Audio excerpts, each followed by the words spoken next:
like to welcome you for this second session and the last and the final session of the conference. Like we say, everything must come to an end. So will the conference in about 1.5 hours maybe. Before I move ahead, I'd like to make an announcement. Those traveling back to Kathmandu with bus, in a bus,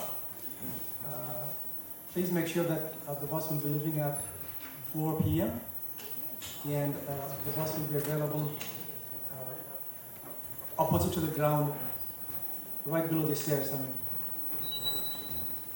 Bus is supposed to come there, so make sure that we are on time, so no one is left behind. Having said that, I trust you have had a valuable time learning and exchanging ideas while gaining fresh insights into Tibet. We hope that this conference serves as a remarkable platform for educators, policy leaders, policymakers, researchers, thought leaders, and learners. Without further ado, I'd like to invite Professor Ursula Renaud from ETH, Zurich, and Mahesh Parajali for their presentation. Welcome, sir. And ma'am.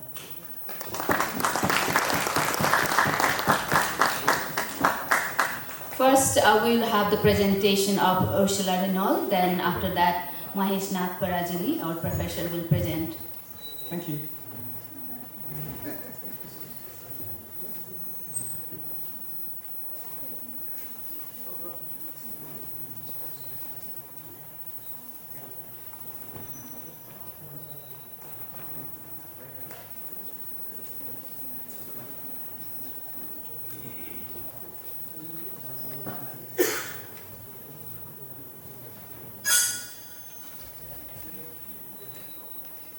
Good. I hope you had a great conference.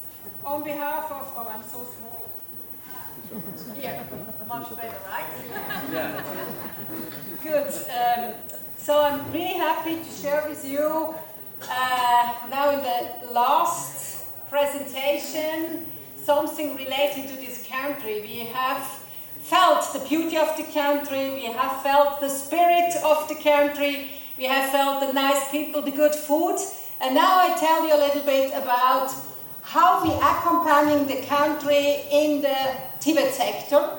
And with regard to that, I can tell you I'm really 14 years in Tibet in all functions, but I never had such a complex case that a country decide to change the constitution and go from a central country to a federalist country with new state level, that means with 7 new provinces. When I heard that the first time, I was like, oh my God, that is now really an interesting case for me, because I did just tiny constitutional changes in Switzerland, which produces gray hairs. For me, because you can imagine all those stakeholders have a conflict with each other, don't understand the new role, and when I think in hip-hop, wow, the whole country is in change. But I was accepting to do a first study together with team members because I think this is an optimal window of opportunity if you can design the Tibet system from scratch. So what we did is, and you will have the slides sooner or later on the website, you can download it and then you get access to all the 3 studies. In the first study we came up with how we see the country, what is a Tibet system. I explain you right in a moment what we did. Then we could follow what's going on the macro level. I mean, the whole system is in change, they need to do a lot of new acts within a year, new elections, and while we were observing that, we were starting to realize there is a need for a Tibet Act, but you have to understand how you have to regulate that, so you have to cover all functions. So I will show you in detail what we did. First of all, our first study was nothing else than we were reading the whole old constitution, we were reading the whole new constitution, and we tried to identify what does this mean for Tibet. Then we were analyzing 5 policies and 5 laws, because that is what's existing, and those laws will just go on until the new law are in place. Out of that 10 documents, we came up with a solution how we propose the country to move forward. So what you see here on that slide is, first we were asking the experts in Nepal in which direction you want to go now, as you have the chance to make it from scratch new. Do you want to continue with an input-oriented governance, or do you want to more go into an output-oriented governance, which raises opportunity for including all partners, as well as raising a little bit the competition among players, which mostly, in most cases, leads to more innovation. And then we were saying, but what you now need, you have an old policy, Mukunda sir, he knows that, and there was the need for a new policy because the country needs now a guideline in which direction this country should go. So we propose a TVET policy. And of course, based on the policy, which has a lot of normative settings in it, then I will recommend to do the act. And the difficult thing is now in Nepal, from one day to the other, they have to understand they have now 3 tiers. And all levels, national, province and local level, have their own rights and duties. But can you imagine a 28 million country, the 28 millions need now to understand what is new. So it's extremely complex. First of all, in the second report, you have heard the lecture from Baikunta, as well as from, was it from, I don't know, Suresh, or, no, I think it was from Prakash Powden, sorry to confuse that, but anyway, you're a team who is working on the local government finance, because what we were indicating that you have a certain distribution, you have a certain revenue stream and a spending stream in the old constitution. And now, because nothing is clear, we have to forcing that there is a transition phase into the new, nice, regulated, clear roles, which we consider the future. And you see the roles between the federal, the province, and the local level change over time. So you are in the middle, I would say, of a re-engineering process where nothing is really clear. And that's why our research can contribute to help to identify ways forward for the nice future solution. Then, of course, TVET is embedded in the education system. And the government has to come up with regulation which we call Nepal's Intergovernmental Relationship Act. It doesn't only cover the TVET sector, it covers the whole country. So there are rules how the 3 tiers should work together. And you see this is the institutional framework as it is written down in this Intergovernmental Relationship Act. In the third study, after having this clarity on the macro level in Nepal, we were trying to provide now a more concrete report, and this is really a long report, where we also did some literature studies, take stock of the previous findings, and come up with the scope to regulate this Nepalese TVET sector. Because it's not that clear. You first have to understand what are functions in a TVET sector. What should be regulated, because if you just revise the current act, which is the CTVT Act, basically, then you may not cover things which are extremely important. So what we then provide is a list of functions. You know, you don't see it, I just make an example out of that report. About 40 functions are listed here, grouped in dimensions, which the Nepali government can use just as a checklist to see whether they have covered everything, whether the regulation should be on a national, province, or on a local level. So it's from national coordination to the financing, it's to quality, it's access and incentives for TVET students, and so on. So basically these functions are not yet fully research-based. It's more or less also part of the experience we made with other countries, but this is something we do in the future. We want to theoretically provide a foundation for these functions. That's the organizational chart before the constitution. So basically Nepal had 17 ministries dealing with Tibet. And I don't need to tell you that this is extremely complex to understand who is doing what. Then we had the TITI, and we had the CTVT, and regional on the local level, the CTVT, who were active locally. Now, the task is to allocate all those functions to the 3 tiers, and on the right side, to think about what is the role of the private sectors. After this conference, I guess I don't need to convince you that the private sector must play a major role. But it's obviously not so clear what exactly should they do in the future Tibet sector. What do I mean by allocating functions to the 3 tier? I just make you an example with regard to quality and accreditation. So on the federal level, normally in countries, the accreditation authority, they define criteria. What in an accreditation process, what are criteria of quality?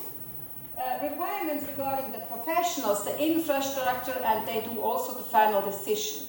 But now it's not yet clear in the Tibet sector whether the province level will do the assessment. That means we'll have agency who then check the quality on the school level. The school level always, according to the constitution, must deliver the program. They hopefully do the self-assessment. It's actually a program in our quality project. But the checking of these criteria, according to our proposal, should be on the province level. Because of check and balances, and by the way, this check and balances requirement is in the Intergovernmental Act also, that this must be applied in all aspects. So this is in our organization now the proposal how the institutional framework in the future could look like. And you see, we respect from the Intergovernmental Relationship Act this general coordination body. This is linked to Article 232 in the Constitution of Nepal. The Ministry of Education, Science and Technology is responsible for regulating the formal sector. Ministry of Labor is responsible for regulating the non-formal sector. And of course, there's an interlink between with the CTVT.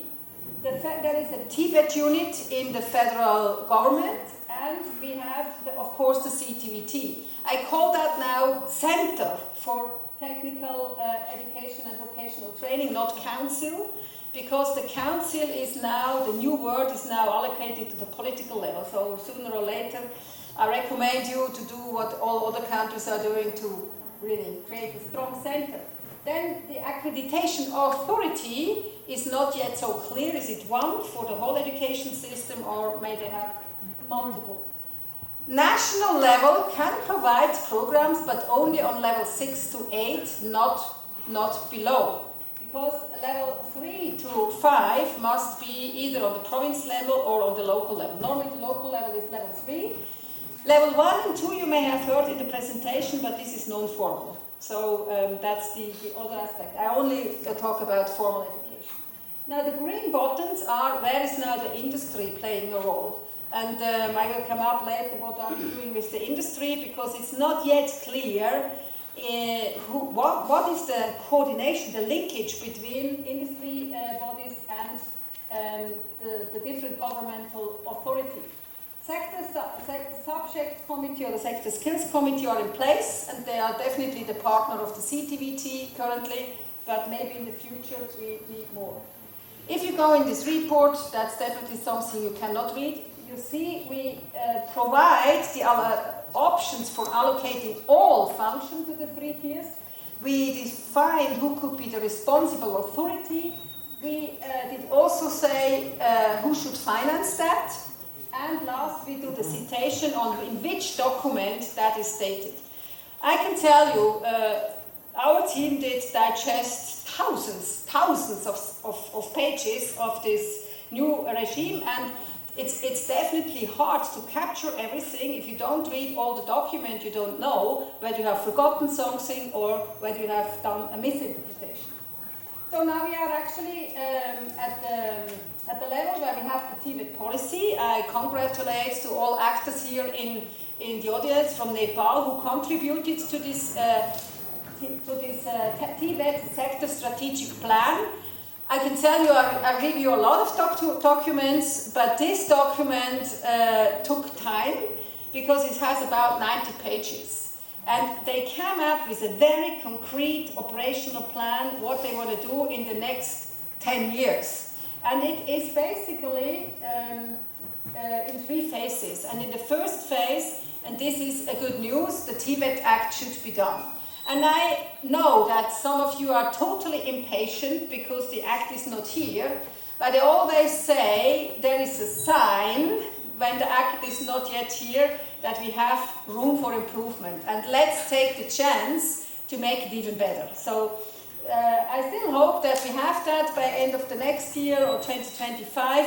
But I would like to see the draft so that I could do the coherence check so that you can be sure that this Act helps you to guide through. Now, this is papers. And obviously we have learned from our previous speakers, paper is one thing, but the action, I think Stephen, you addresses that, going into action is much more important so that you become a living TVET system. So you see behind is the structure of the 3 tiers with a different role, and what we set up, what we were saying is we have to help high-level reform leaders to understand what is their role. So this is what we call the CEMET's iLab, Implementation Lab, and some of the participants are here. It's within the new SDC project called Quality in TVET for Use. It's one program aspect where we are together with Kathmandu University responsible for running that. The idea is that we invite through a call teams from the local government, from the province government, from CTVT to propose an interesting research case and to try to embed in that team all actors so that they can learn how to work together. So the idea is to stimulate teams' ability to define and implement complex reform through, of course, through evidence.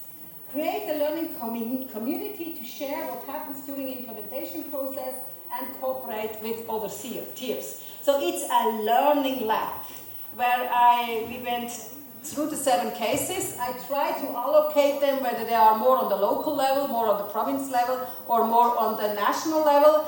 But within the cases, they have different team members who cover sometimes local level, sometimes province level. So it's an ideal setting, a community of practitioners who now can learn how to work together, because this was Stephen did it. There's no way without doing it and without learning on the very low level, local level, what is needed.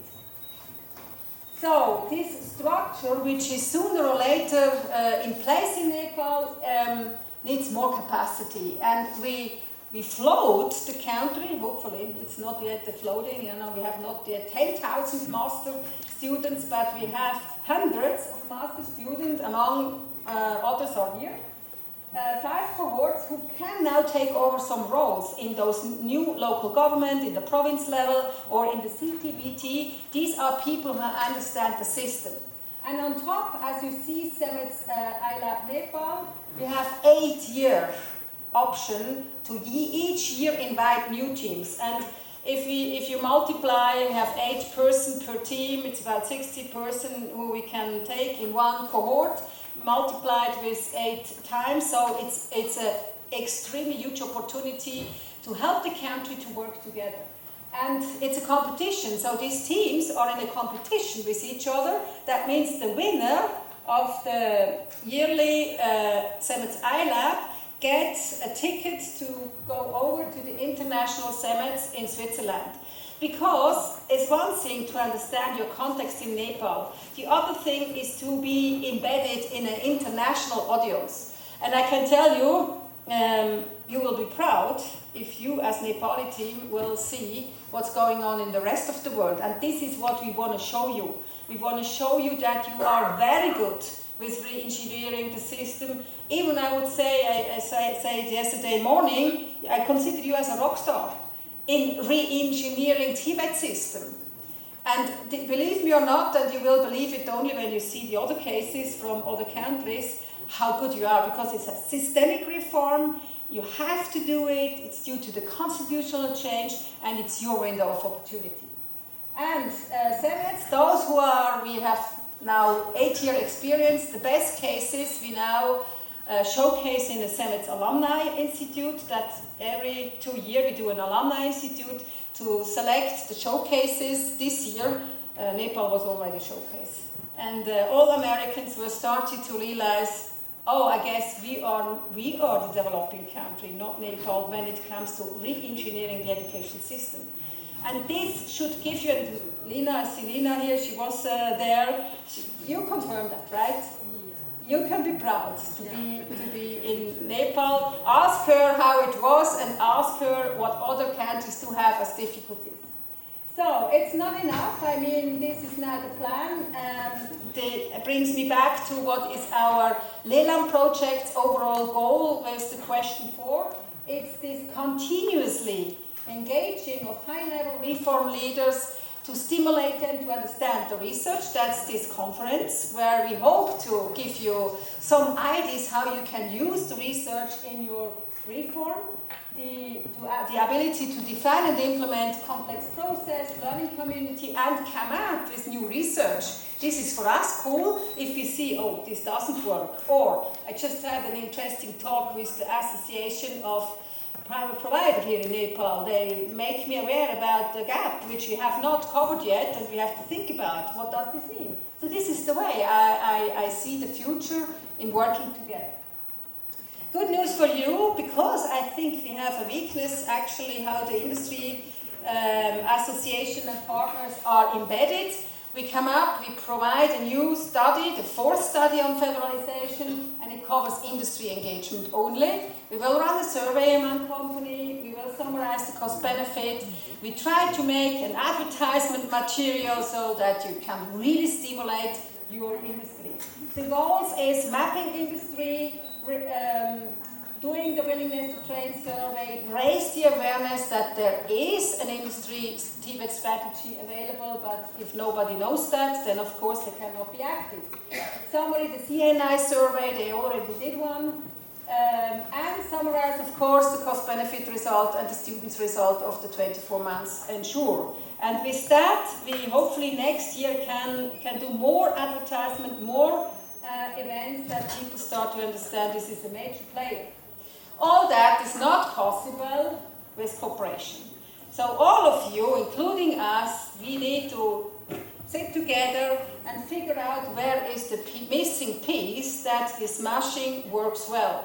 And you will see, look, I show you, it is a never-ending story. If we have fixed one point, we see a next point. So this is just a normal thing, because in Nepal that will be an intergeneration project. It takes 30 years and everybody really see TVET is the future for Nepal. But I'm totally convinced that seeing the last 6 years, what's going on, you can do it. I'm totally convinced. Now I finalize, back to our conference. That's also a sign I want to give you back. The quality of the presentation and the discussion, they have so much improved over time. And this is also a sign that you think, reflect, come up with new ideas and present in a way which I think is amazing. For all other countries, I would say here that's really a conference which has a high quality. Research partnership should be established and strengthened. We have Namibia, we have South Africa. There are so many countries here which do have problems too. And why not working together with the university? We need more exchange. You know me, I know, I'm so convinced we have to establish social institutions. That this common pattern of behavior is so crucial. So that means 2 conferences is not enough. We have to institutionalize. I have a dream for Nepal that they become the hub here in Asia as the Mecca for TVET, so that all countries come to Nepal, and every 2 years, and I'm happy, Rudy, that you're here, Dorothy from Donor Partners. Of course, that needs funding, but I think you have seen how worthwhile it is to spend something like that. You participants, please keep going with your hungry to learn what works, what doesn't work. Do more research. and stimulate the policy dialogue. Don't be satisfied if you have done a paper. Try to think, what does this mean for the policy dialogue? And stimulate them. Be impatient and tell the policymakers we need to go beyond the comfort zone. Kathmandu University must institutionalize the CEMET's iLab, a research-oriented competence center where we can train PhD. So this is our dream for the future.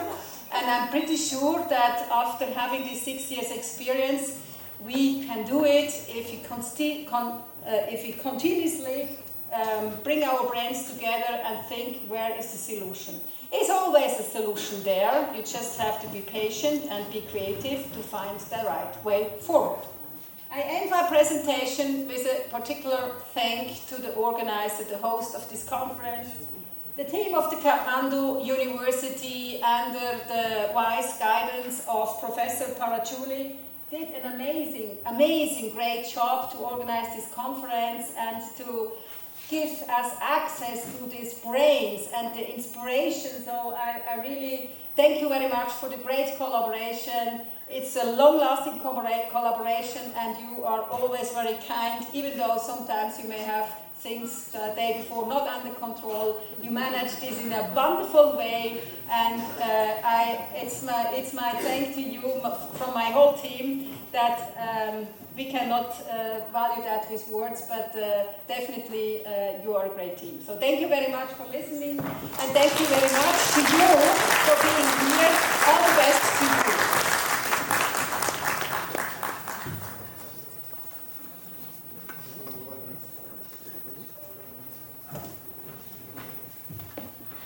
Thank you so much, Professor Ursula Renaud, for the presentation. Now I'd like to invite Professor Maheshnath Parazuli, Kathmandu University School of Education, for the presentation on Promises and Reality about the Tibet in Nepal, work in Kathmandu University.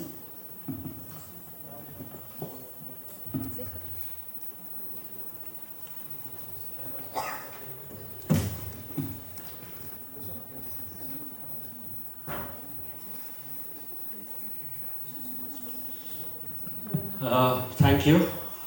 So once again, I'm here in front of you, and the purpose, the idea is basically to talk about what in Kathmandu University we have been doing, basically around Tibet. I'm sure most of you were here yesterday while our Vice Chancellor was speaking. Kathmandu University, different activities of Kathmandu Universities in the focus around TVET. And he gave me some idea. While talking about this, all the things, we should look at, sometimes I also got confused how I should TVET in its narrow sense, or limited sense, not to say narrow, in a limited sense, or in a much broader sense. Of course, depending upon the context, what we have been talking about, sometimes a limited sense is more useful, sometimes a more broader sense is much more useful. While our Vice Chancellor was talking about, he went in a much broader sense, and now I'll be focusing on much in a limited sense. Pratima, please stop me right in 10 minutes. I shouldn't go beyond that. Of course, while talking about Kathmandu University, just to set the context, I have few more slides. You can read here. Many documents, academic literature, government publications, all of the documents talk about the promises of TVET. It can do so, it can do this, it can do that. It's not only from many years. Still, we talk about promises. And other publications by World Bank, ILO, and UNESCO. Again, you can see the promises about the TVET. It's not only international document. The same thing in most other countries. So Nepal's 15th development plan, Again, there are so many promises. And reality, we know. You can see here, 2023 publications from CTVET indicates that the capacity utilization of CTVET institutions is only about 43%.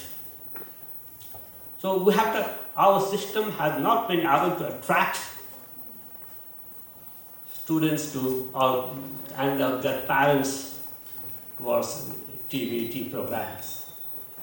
This is our reality while looking at all the promises. And we have our population census in 2021. We got the result in 2022. And I try to see, out of total age group population, secondary age group population, how many are in schools? So the population census data say that 76% of total age group population are in schools. But in TVET, there are only 3.6%. So I could have looked at it here. Anyway, thank you. So the employment rate, our TVET sector strategic plan says it ranges looking at the different types of programs and levels, 29% to 66%. Again, this is our realities. And this same document accepts that our TVET programs are suffered by low performance, naturally low results. So where we went wrong, we know what should be done. Our friends have been telling us about consistently that these are the areas where we need to work on. Why we are not able to find the right path? Of course, there is no defined right path. Your right path and my right path might be different. But what went wrong? Of course, we know our answers might be different. Or there are multiple realities. These are just few examples what I've got here. Institutional weaknesses, leadership. Ursula in yesterday's presentation and today's also, she talked about where we need to hit on. So now, amidst these promises and realities, what we have been doing. So I don't have answers to these questions. And these are the few possibilities. There might be several further others. What Kathmandu University is trying to do, trying to respond to these situations. Of course, like most other universities around the world do, what? Research and publications, policy advocacy, academic programs. I noted here only TVET and BTech Aid. There are other programs also, modular programs, short-term programs, and if you consider in a broader sense, TVET and a broader sense, all our other programs, engineering, medical, all those are somehow technical programs. And we have been collaborating with local or province governments, not only governments, but other organizations, private sector organizations, and also mainly with the people. And with this iLabs, Ursula also talked about very much on the iLab, and we have just begun this session, and I'm very much enthusiastic now that with these iLab-based activities, we have been taking the TVET-related activities away from Singadarbar and Sanutimi to at the place where the action goes on. So with this, I'm very much hopeful. Now let me briefly some research that what we have been doing on. Of course, there are many researchers are Lelam-based research, but going to be one, we have been carrying out conducting research in other areas also. Research on pedagogical design of ICT-based teaching, farming-based research for pedagogical enhancement, youth survey, we presented this survey today, skills gap, financial flow in TVET at the local level, all the three results we presented. Household financing in TVET, we completed data collection and we are now processing. An apprenticeship survey, this Patrick presented this yesterday. I wrote here, these are just completed. Under level, there are other research also that were completed some other time. So future directions, Ursula suggested some, of course, staying around these activities. So we'll be continuing and expanding these activities. Work with people, governments and others. Lead the process. We want to be a leading organization, at least in Nepal. If not to claim to other areas. Contribute to transform the society with our small works, but with big impacts. So all these conferences, of course, we might not be able to do international conference every year, but I'm hopeful with our generous supportive partners, we'll be able to do this after some gap. But I'm sure we are able to do it at the national conference at least once a year, anyway. So we'll be continuing with this activity, and I also think, I believe, after some year we'll be able to institutionalize this iLab. Of course, the project ends someday. But even after that, I'm sure we'll be continuing. And we'll also have one specialized TVET-based research center. Thank you.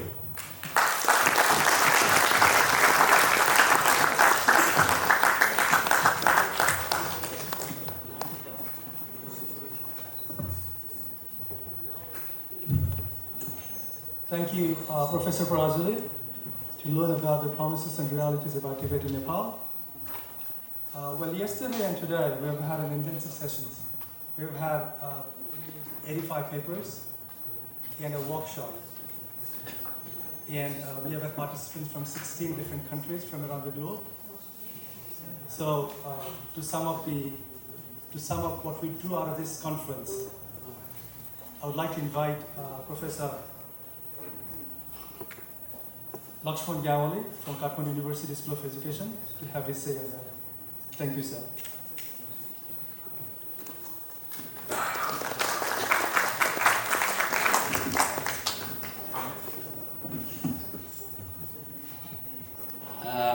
Thank you so much. The conference organizers team led by Professor Parazuli and all others, and academics, practitioners, everyone here. Because time is limited, I would like to go quick. If you see the program booklet, there is something that may not tell you clearly much. Drawing up. What did you expect when you saw the term drawing up? At the end, before Dr. Prakash presents vote of thanks to you, there is something drawing up, and that is the task Professor Parazuli, gave me when this program was being designed, and then I said okay. I was supposed to be here yesterday, but somehow I couldn't due to other engagement. So today I came, and then I, more than attending the sessions, I talked to the people who attended, and I have got some draw up whatever I have got. And as I got the data and I tried to group them, I found that the participants were saying things in 4 different categories. One is something related to the field, the TVET sector, in the practice sector. Another was the policy formulation, and yes, policy formulation. And third is the university program formulation. And then fourth is about this conference. Usually, like in the journalism, no news is good news. So I have taken some critical points only due to limited time. But some are good news as well. So let me start. I have not analyzed. I'm just going to sort of share I shouldn't say findings, just the results. In one particular topic related to the Tibet or indigenous knowledge and technology, traditional crafts, all this, interesting findings. Some points are contradicting.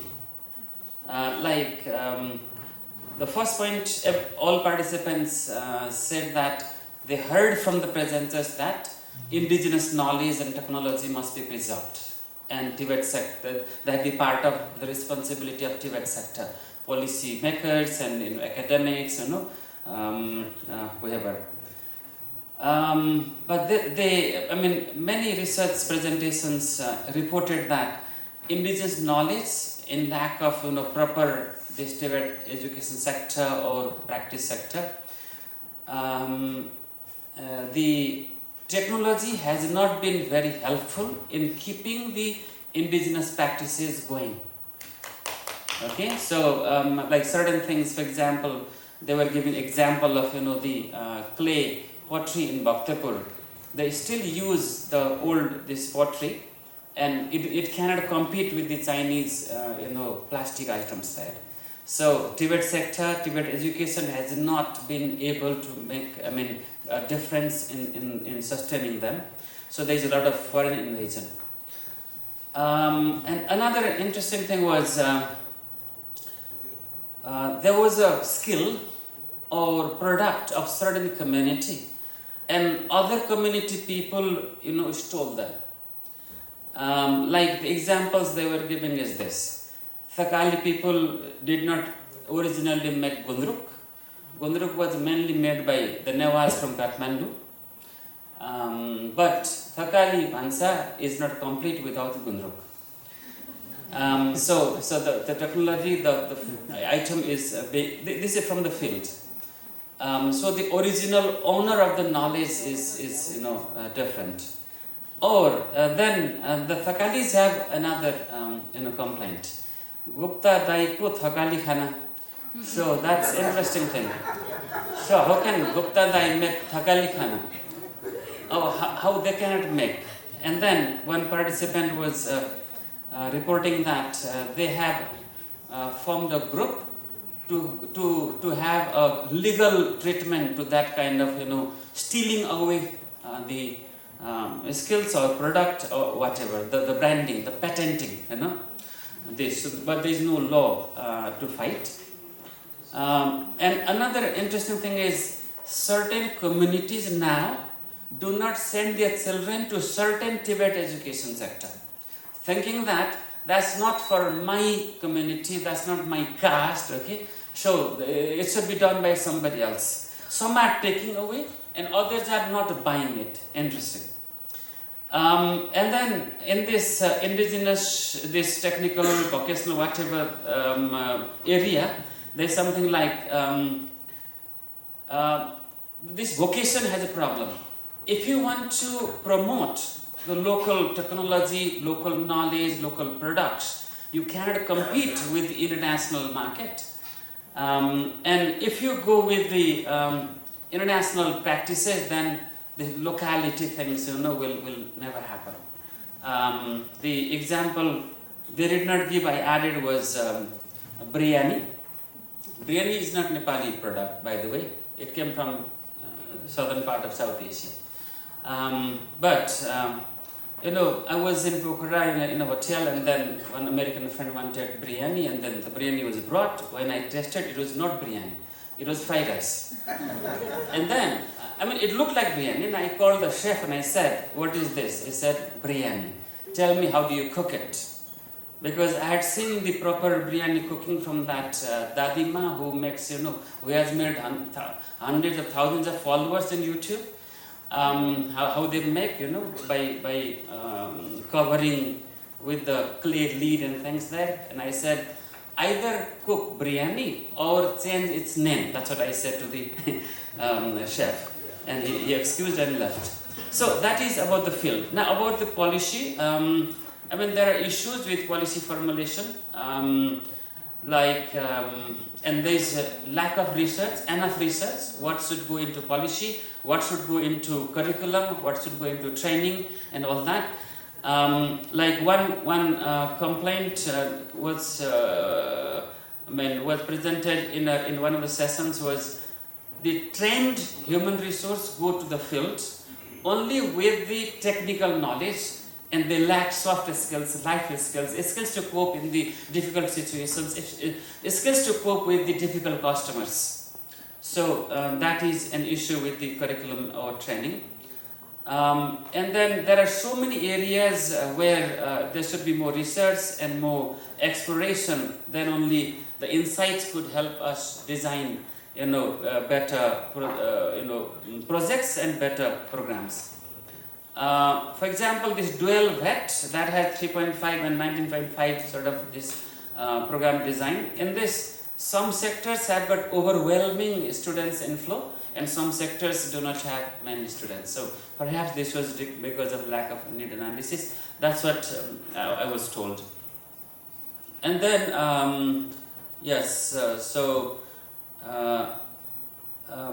and then there was some sort of discussion that the TVET should not look at the top of the pyramid. It should be BOP, bottom of pyramid, but that has not happened. Maybe one suspicion was that TVET programs and TVET policy making is led by most people who were not from originally TVET sector. These are academics, these are in certain positions, and they have good intentions, but because of the background there are limitations. So that was another thing that I heard. And for example, in this project called Ensure, somebody presented actually saying that ECD is targeted to women. Why? Okay, there was a question somebody asked. And then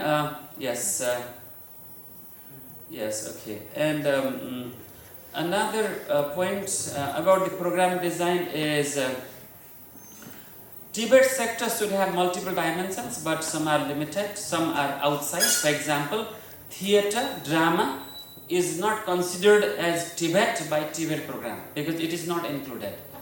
I think I need to check the curriculum, but that was the complaint that I heard.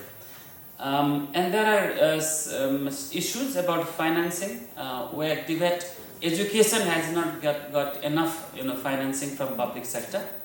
And in this, a colleague from Benin said that many issues are similar to Nepal. For example, students and parents are not well informed about TVET, the value of TVET, and all that, and then public policy formulation in TVET is still low. And now finally, about the conference, most papers, according to the participants, most paper presentations were made by non-TVET academics who may not understand the spirit of TVET.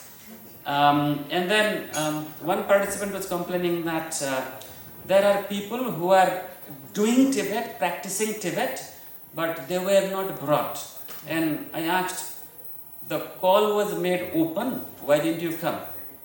So the response was that there should be solicitation. We need to find out who is working where and invite them particularly to bring and share their experiences. Then only the TVET education or TVET practices will be shared through conferences. Otherwise, it will be all, somebody said, most papers were based upon hypothesis. I don't know. I need to check. Yes.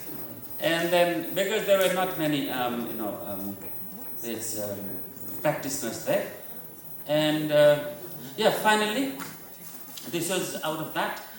Most presentations did not give much insight into apprentices, Tibet and labor market. Means we train people through apprentice mainly. They go to market. But what happens to them? Do they stay or do they move on or do they go to other countries? There is not much data. That is what was said. So it is all sort of not very well tied and well linked presentation I made, but these were some very interesting things. I believe that was some sort of eye-opening for us. Maybe for us, for conference organizers for next year, and for us, the university that runs that only university we have that runs TVET program or other policymakers there. Thank you so much. Thank you.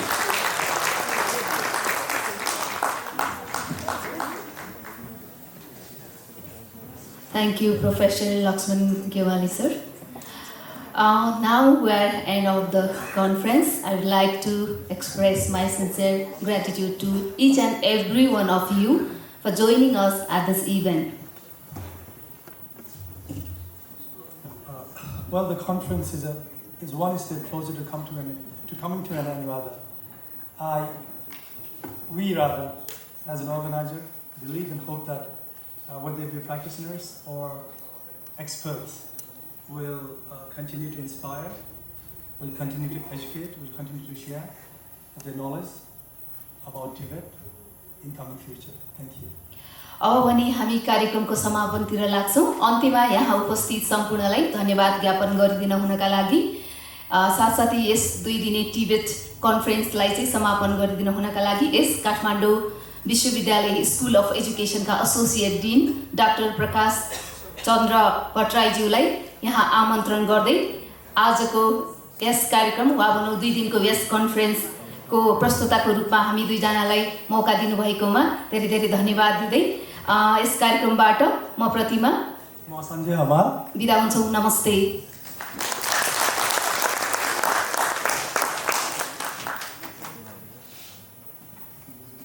Thank you, Sanjay. Thank you, Pratima. Respected delegates, guests, and organizers of the conference, we are almost at the end. We are almost at the end of this big event, that is TVET Conference 2023. That's about the deeper links, stronger institutions, decent jobs, building better TVET systems. It is time to celebrate the success and thank them who made this event grand success. It is the proud moment for both organizers and participants. Now we all are a big TVET family. So we have to celebrate the moment. At this moment, I remember the effort of some pioneers of the field. First of all, I would like to thank Professor Ursula Reynold, former State Secretary and Professor of ETH. Without you, Lelam project would be in dream and not in action. Would you come at the stage to receive a small token of love?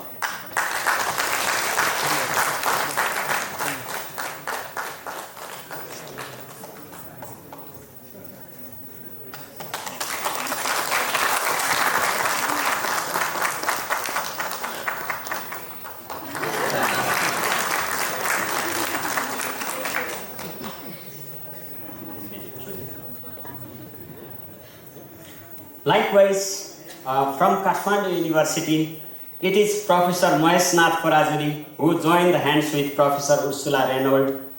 You require big applause. Would you come at the stage to receive a small token of love?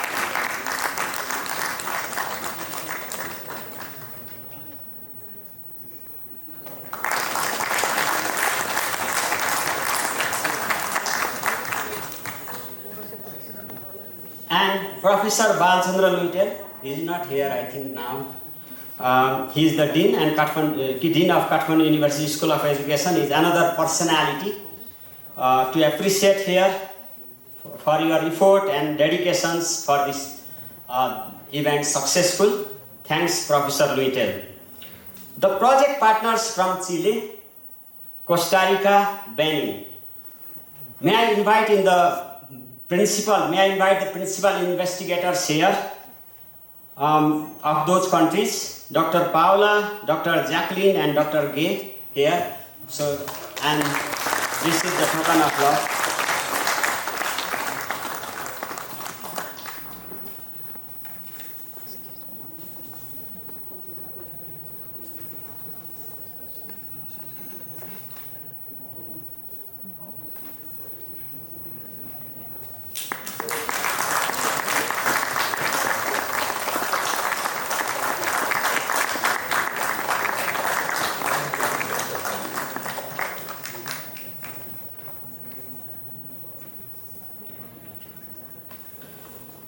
We must thank Swiss Embassy, particularly Dr. Usha Bhandari and Dorothy as well.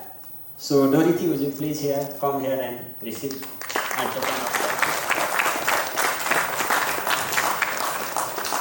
I'm taking the thing randomly.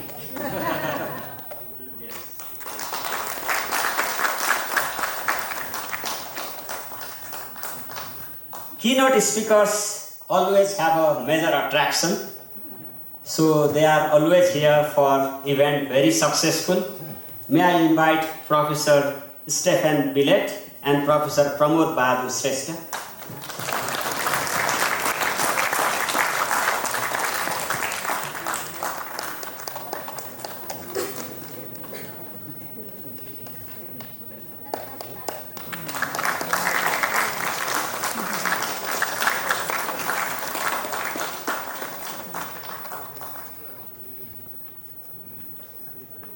We must remember the support from Swiss Program for Research on Global Issues for Development, Swiss National Science Foundations, Swiss Agency for Development and Cooperations. So is there anybody from here? Although Dorothy has already come, so I'm not asking her again to come. So thank you so much for your support. So please give big hands to these esteemed organizations.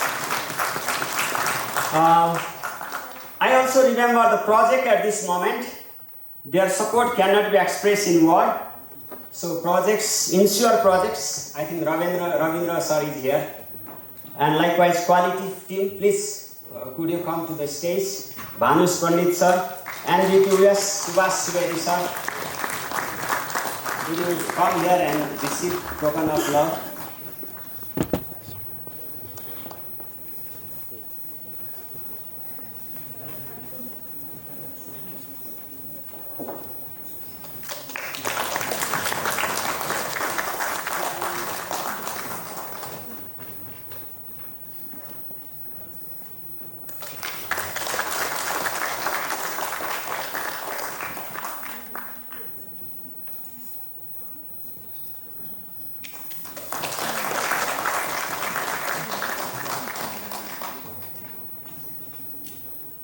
We must thank to the esteemed partners for the success of this grand success, Government of Nepal, Ministry of Education, Science and Technology. If anybody who is from government, I mean MOEST, please come here. Council for Technical Education and Vocational Education,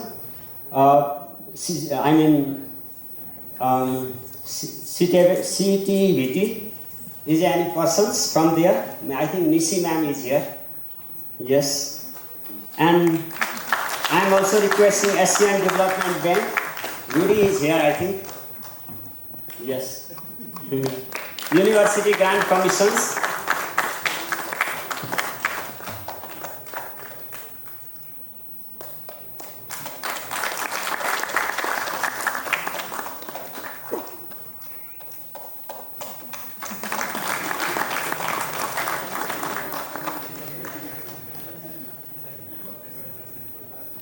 Likewise, I would also like to request from UNESCO representative, if anyone is here, I think Pratibha ma'am is here.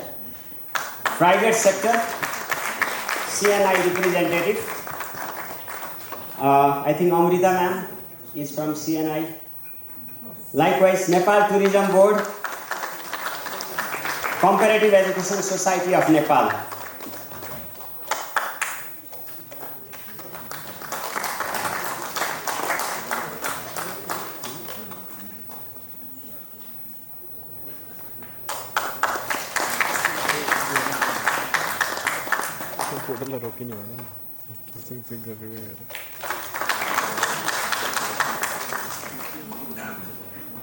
So this program has been successful from the esteemed professors, presenters and scholars from various continents of the globe.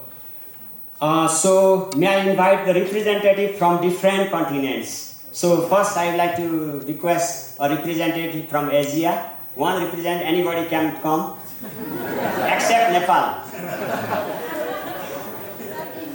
Yes, India, I think from Renu is here from India, as far as I remember. Yes, from Africa. One person from Africa, please come here. Likewise, Europe. One person from Europe. Australia and America. Please come here. Please don't hesitate. Please come here and receive coconut.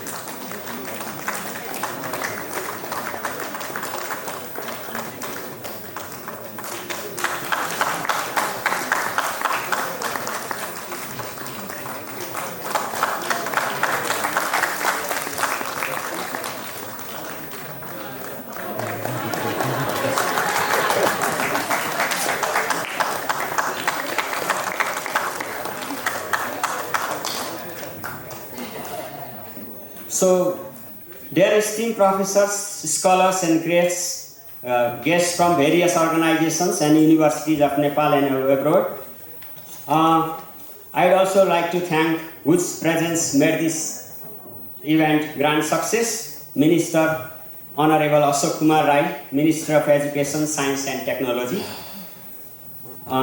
Likewise, Dr. Ramesh Chandra Paudel, Honorable Honorable Member, Education, National Planning Commission, Michael Croft, Head of Office and Representative to Nepal, UNESCO, Khagendra Adhikari, Vice Chair of CTVET, likewise Professor Bhola Thapa, Vice Chancellor, Kathmandu University. Being part of organizational team, I would like to thank of them who worked day and night for the conference successful. Particularly, I am taking some names here who played very prominent role for the success of this event. Shiva Mainali, please come here. Dr. Suresh Gautam, Prakash Paudel, Menuka Sangrola, Arogya Dahal, Prem Adhikari, Dr. Sanjay Hamal, Dr. Leena Gurung, Pratima Kumar, Ganesh Khatiwada, Vivek Bhandari, Nimesh Shrestha, Raju Mamardan, Jivan Tamang. Would you please come here?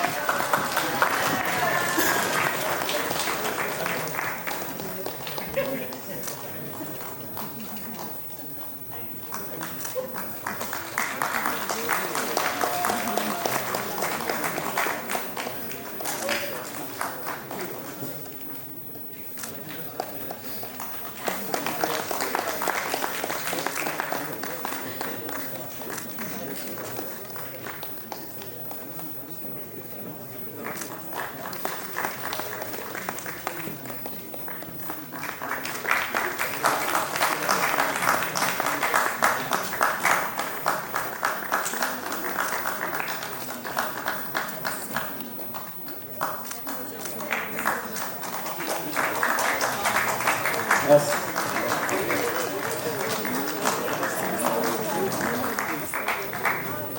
So, TVET batch 2022 and 2023 had a crucial role again.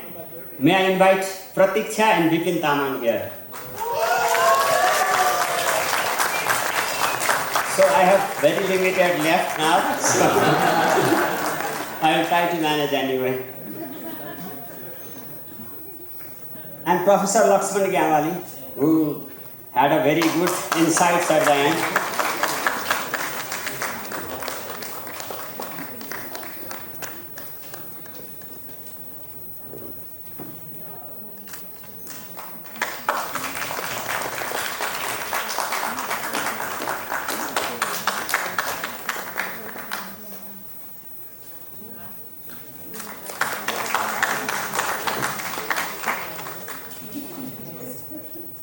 Pushpa Basket and Chandra Galaju require special mention here. They are the young entrepreneurs who provided conference kit as well as materials to us. So, are you here around? Then please, I invite you to receive token applause.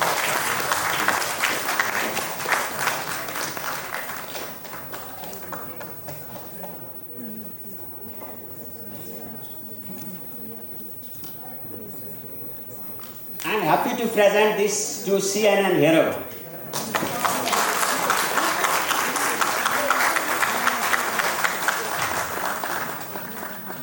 So I might have left some names here. I apologize if there are the names that require especially mention.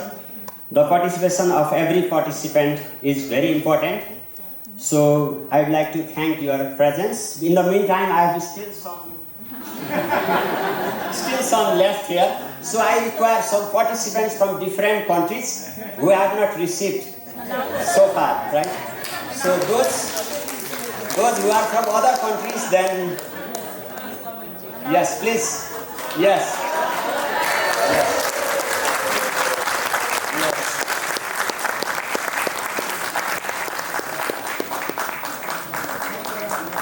Announcers को दे दीजिए दोनों announcers को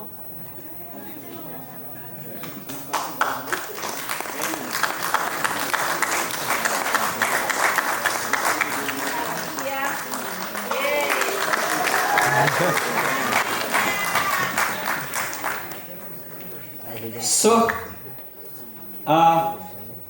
with this conference is almost at the end. So let's give a big applause for grand success of the event. So we'll meet again in the next conference. Thank you so much.